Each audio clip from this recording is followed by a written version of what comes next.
নমস্কার বন্ধুরা, সীমাস কিচেনে আপনাদের স্বাগত। আজকে নিরামিষ নেনুয়ার একটা সবজি রেসিপি শেয়ার করব। আপনারা অনেক রকমভাবে বানিয়েছেন, খেয়েছেনও, কিন্তু একবার এইভাবে বানিয়ে ফেলুন বন্ধুরা, খেতে দারুণ লাগবে। বাচ্চারা যারা নেনুয়া একদম পছন্দ করে না তারাও কিন্তু ভালোভাবে খাবে খুশি হয়ে। তা আসুন আমি কিভাবে বানিয়েছি এই টেস্টি নেনুয়ার সবজি সেটাই আপনাদের সঙ্গে শেয়ার করি। আমি 500 গ্রাম নেনুয়া নিয়েছি। নেনুয়াগুলোকে সবার আগে ধুয়ে নেব, ধুয়ে তারপরে পিলারের হেল্প দিয়ে এইভাবে স্কিনগুলো মানে খোসাগুলো বের করে ফেলে দেবো। তারপরে ছুরি দিয়ে নেনুয়ার যে সামনের এই যে সরু অংশ আর পেছনের এই যে অংশ এগুলো কেটে ফেলে দেবো। তারপরে ছুরি দিয়ে মাঝখান দিয়ে এইরকম চিড়ে নেব, এইরকমভাবে দেখুন। তারপরে কাট লাগিয়ে দেবো, মানে পিস পিস করে কেটে নেব। এই কাটিংটা বন্ধুরা আপনারা আপনাদের নিজেদের যেভাবে ভালো লাগবে পছন্দ করেন সেইভাবে কেটে নেবেন। আমি এরকম বড় বড় পিস করে কেটে নিয়েছি। এবার একটা পাত্রে তুলে রেখে দেবো।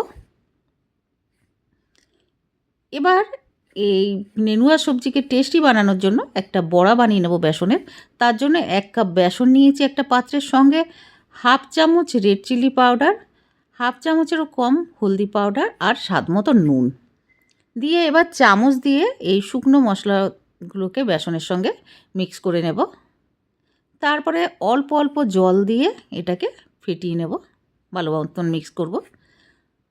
2 থেকে 3 মিনিট আমি এভাবে ফেটিয়ে নেব। এরকম হয়ে গেছে দেখুন ফেটাতে ফেটাতে।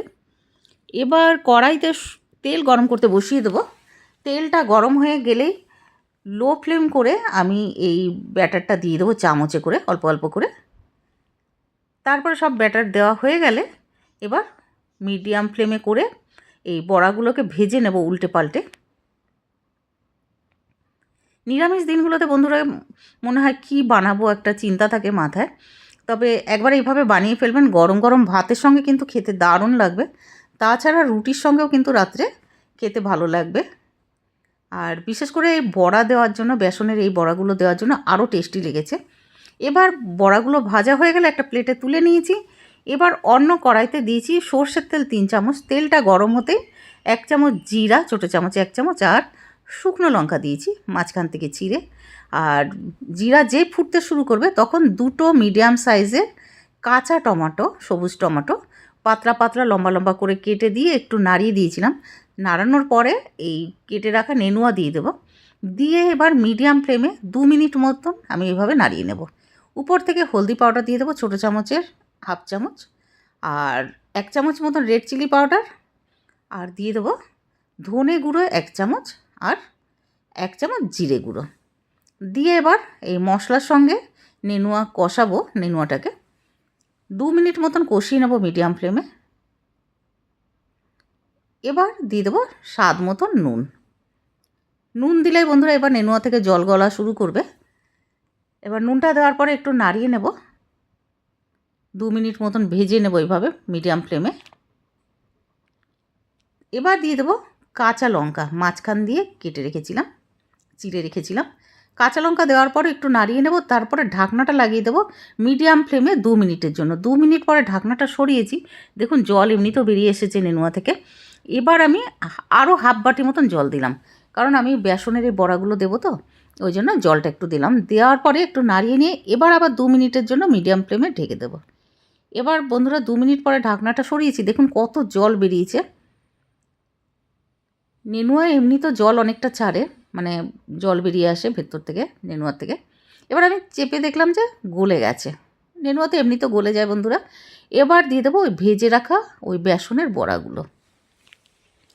উপর থেকে ধনে পাতা, এই ধনে পাতা দেওয়াতে সুন্দর গন্ধ বেরোবে আর টেস্টও খুব ভালো লাগবে। দিয়ে নাড়িয়ে নেব। একবার এইভাবে বানিয়ে ফেলবেন বন্ধুরা, এই বেসনের বড়া দেওয়ার জন্য যেন টেস্ট আরও বেশি ভালো হয়েছে। এবার নাড়িয়ে নেওয়ার পরে আবার ঢাকনাটা লাগিয়ে দেবো 2 থেকে 3 মিনিটের জন্য। 3 মিনিট পরে ঢাকনাটা সরিয়েছি। এবার একটু নাড়িয়ে নেব। উপর থেকে দিয়ে দেব জিরা আর সৌপ, মানে মৌরি, ওটা ভেজে রেখেছিলাম। ড্রাই রোস্ট করার পরে গ্রাইন্ডিং জারে ওটার পাউডার বানিয়ে নিয়েছিলাম, ওই পাউডার 1 চামচ দিয়েছি। একটু নাড়িয়ে নিয়ে তারপরে প্লেটে তুলে নেব। তৈরি হয়ে গেছে আমাদের দারুণ টেস্টি আর নতুন ধরনের ইনোভেটিভ নেনুয়ার সবজি। আশা করব বন্ধুরা আপনারা যদি এভাবে বানিয়ে ফেলেন খেতে আপনাদের দারুণ লাগবে। তবে খাওয়ার পরে কেমন লাগলো কমেন্ট করে কিন্তু জানাবেন। আর ভিডিওটা ভালো লাগলে প্লিজ লাইক করে দেবেন আর প্রচুর প্রচুর শেয়ার করে দেবেন আর সাবস্ক্রাইব করে এইভাবে পাশে থাকবেন। আবার দেখা হবে নতুন কোনো ভিডিও নিয়ে নতুন এপিসোডে। ধন্যবাদ।